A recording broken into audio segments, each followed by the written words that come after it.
गांव के किनारे एक पुरानी बोसीदा हवेली खड़ी थी। लोग उसे अंधी कोठड़ी वाली हवेली कहते थे। कहा जाता था कि 25 साल पहले यहां एक औरत जीनत का बहिमाना कत्ल हुआ था। उसके बाद से वहां अजीब आवाजें, साए और चीजों का खुद बखुद हिलना मामूल बन चुका था। 4 दोस्त अली, बिलाल, हारिस और दानियाल शहर से गांव आए थे। मोहमजोई के शौक में उन्होंने इस हवेली की सैर का प्लान बनाया। गांव के बुजुर्गों ने डराया, रात को मत जाना और अगर गए तो उस अंधी कोठड़ी को कभी न खोलना। मगर नौजवानों को कौन रोके। रात के 12 बजे वो चारों टॉर्च लिए हवेली के अंदर दाखिल हुए। खामोशी, बदबू और पुरानी दीवारों से झड़ती हुई प्लास्टर, हर चीज खौफनाक थी। फिर उनकी नजर पड़ी एक अंधी कोठड़ी जिस पर जंग आलूद बड़ा सा ताला लगा था। बिलाल ने मजाक में कहा, यही है वो राज जिसे सब छुपाते हैं, चलो खोलते हैं। वो ताला खोलने ही वाला था कि पीछे का दरवाजा खुद बखुद बंद हो गया, जोरदार धमाके से। सब चौंक गए। दोस्तों ने खुद को संभाला और ताला खोल दिया। कोठरी का दरवाजा चुराते हुए खुला। अंदर घुप अंधेरा, बस एक सड़ा हुआ सा बिस्तर, दीवारों पर खराशें और एक पुराना आईना। हारिस ने टॉर्च की रोशनी से दीवारों को देखा।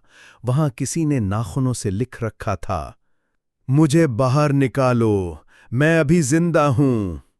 ये देखकर सबके चेहरे पीले पड़ गए। अचानक आईने में किसी और का अक्स दिखाई दिया। वो उन चारों में से कोई नहीं था। वो एक औरत थी, सफेद लिबास में, सुर्ख आंखों वाली। अली ने पलटकर देखा, पीछे कोई नहीं था, लेकिन आईने में वो औरत अब करीब आ रही थी। बिलाल ने चीख कर कहा, आओ यहां से चलें। जैसे ही वो कोठड़ी से निकलने लगे, दरवाजा जोर से बंद हो गया। आईना टूट गया और उसके पीछे से किसी ने हंसना शुरू कर दिया। अंधेरी कोठड़ी में अब अंधेरा और खौफ का राज था।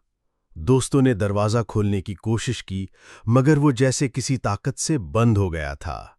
फिर अचानक दीवार से खून बहने लगा और आईने के टूटे हुए टुकड़ों में वो औरत ज़ैनत एक एक टुकड़े में जाहिर होने लगी। उसने भारी आवाज में कहा, तुमने मुझे जगा दिया है, अब तुम भी कभी सूरज नहीं देखोगे। दानियाल ने दुआ पढ़ने की कोशिश की, मगर जबान जैसे बंद हो गई हो। कोठड़ी की दीवारें सिकड़ने लगीं, सांस लेना मुश्किल हो गया। अली ने चीख कर कहा, हमें माफ कर दो, हम सिर्फ देखने आए थे। ज़ैनत की हंसी गूंजी,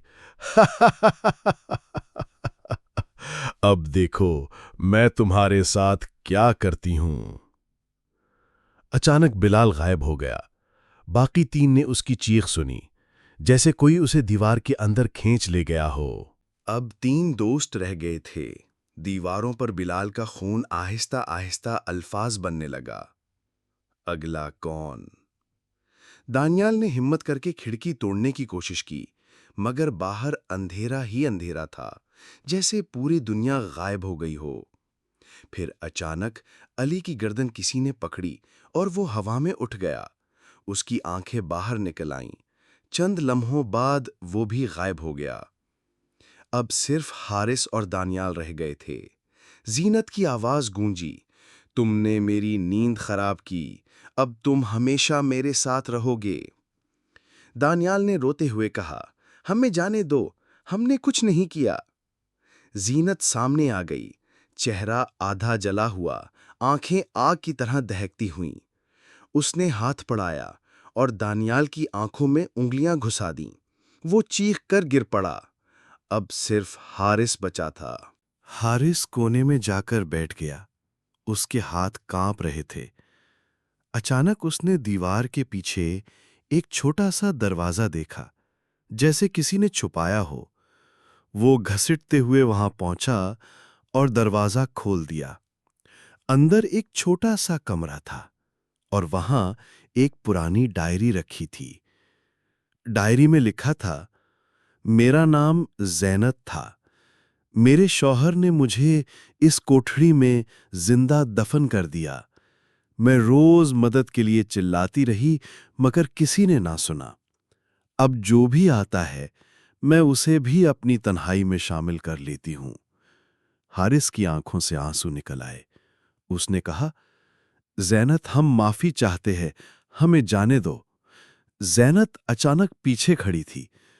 اس کی آنکھوں میں اب غصہ نہیں، آنسو تھے۔ اس نے آہستہ سے کہا، چلے جاؤ مگر کسی کو بھی اس حویلی کے بارے میں مت بتانا۔